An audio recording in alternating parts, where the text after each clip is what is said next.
Hello friends, welcome back my YouTube channel biology science. आज हम आप लोगों को प्राकृतिक संसाधनों के संरक्षण के लिए 3R थ्योरी अथवा 3R सिद्धांत के बारे में समझाएंगे। तो पूरी जानकारी के लिए पूरा वीडियो देखिए। 3R थ्योरी को समझाने से पहले आप लोगों को संसाधनों के प्रबंधन की आवश्यकता क्यों होती है बता देते हैं। तो सड़कों एवं इमारतों के साथ साथ वह सारी वस्तुएं जिनका हम उपयोग करते हैं, जैसे कौन कौन सी ये वस्तुएं होती हैं? भोजन, कपड़े, पुस्तकें, खिलौने, फर्नीचर, औजार तथा वाहन इत्यादि सभी हमें पृथ्वी पर उपलब्ध प्राकृतिक संसाधनों से प्राप्त होती हैं। कुल मिलाकर के ये जो वस्तुएं गिनाई गई हैं, चाहे वो भोजन हो, कपड़ा हो, पुस्तकें हो, खिलौने हो आदि, ये सभी चीज़ें प्राकृतिक संसाधनों से प्राप्त होती हैं। और हमें केवल सूर्य की जो ऊर्जा है वही बाहर से प्राप्त होती है, परंतु यह ऊर्जा भी हमें पृथ्वी पर जो जीव हैं उनसे जो प्रोसेस होती हैं और विभिन्न जो भौतिक एवं रासायनिक प्रोसेस होती हैं इनके द्वारा ही प्राप्त होती है। हमें इन संसाधनों का विवेकपूर्ण ढंग से प्रयोग करना चाहिए, क्योंकि यह संसाधन असीमित नहीं है। कहने का मतलब असीमित नहीं है, यानी सीमित हैं। असीमित नहीं कि अपार भरे हुए हैं तो चाहे जितना आप प्रयोग कीजिए, असीमित नहीं है, यानी कहने का मतलब सीमित हैं। जनसंख्या में वृद्धि के कारण सभी संसाधनों की मांग भी कई गुना तेजी से बढ़ गई है। अब चूंकि जनसंख्या बढ़ती जा रही है तो जितनी ज़्यादा जनसंख्या होगी मांगे उतनी ही बढ़ेंगी, चाहे वो भोजन की आवश्यकता हो, कपड़े की आवश्यकता हो, पुस्तकों की आवश्यकता हो, खिलौनों की, फर्नीचर की आवश्यकता, कोई भी चीज़ हो, जनसंख्या बढ़ने के साथ साथ सबको ज़रूरतें होती हैं, तो उसी के अनुसार मांग भी तेज़ी से कई गुना बढ़ती जाती है। तो अब आप लोगों को समझ में आ गया होगा कि संसाधनों के प्रबंधन की आवश्यकता क्यों पड़ती है, इसकी मांग क्यों पड़ती है। तो चलिए अब प्राकृतिक संसाधनों एवं पर्यावरण को बचाने के उपाय समझ लेते हैं, अर्थात प्राकृतिक संसाधनों के संरक्षण के लिए 3R थ्योरी को समझ लेते हैं। तो 3R थ्योरी के अंतर्गत आप लोगों ने 3 प्रकार के आर के बारे में सुना होगा। 3 प्रकार के आर, चलिए बताते हैं कि 3 प्रकार के आर का क्या मतलब है। तो पहला है रेड्यूस जिसका अर्थ है कम उपयोग। दूसरा है रिसाइकिल जिसका अर्थ है पुनः चक्रण। तीसरा है रीयूज जिसका अर्थ है पुनः उपयोग, यानी रिड्यूस, रिसाइकिल, रीयूज, ये है 3R। तो पहला है रिड्यूस अथवा कम उपयोग, इसको समझ लेते हैं। हमें कम से कम वस्तुओं का उपयोग करना चाहिए, मतलब पर्यावरण को बचाने के लिए हम वस्तुओं का उपयोग मितव्ययता से करें।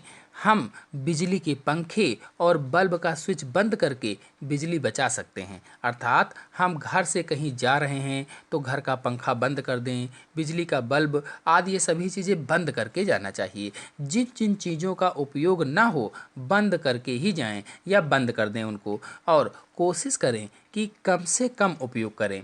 इसी तरह से टपकने वाले नल की मरम्मत करके जल की बचत की जा सकती है। यदि आपके घर में किसी कारणवश नल से पानी टपक रहा है तो उसको सही करवा दें ताकि पानी व्यर्थ न जाए। अब यदि आप कहीं बाहर गए हैं, वहाँ नल खुला देखते हैं तो उसको बंद कर दें। इस प्रकार से बिजली और नल की बचत करना चाहिए।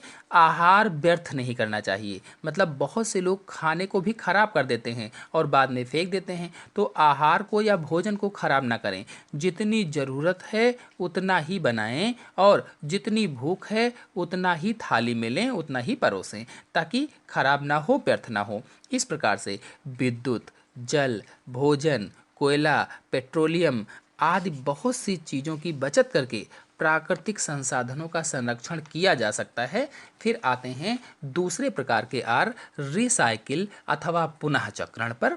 तो इसका अर्थ है कि हमें प्लास्टिक, कागज, कांच, धातु की वस्तुएं, ऐसे ही अन्य पदार्थों का पुनः चक्रण करके उपयोगी वस्तुएं बनानी चाहिए। तो पुनः चक्रण का अर्थ है कि यदि आपके घर में कोई प्लास्टिक का सामान था, वो खराब हो गया, टूट गया, तो आपने उसको कबाड़ी वाले के हाथ बेच दिया। ऐसे ही बहुत से लोगों ने बेचा। अब टूटी फूटी वस्तुओं की प्लास्टिक अधिक हो गई तो उसको पिघलाकर नई वस्तुएं बना दी जाएं। इसे ही रिसाइकिल कहा जाता है अथवा पुनः चक्रण कहा जाता है।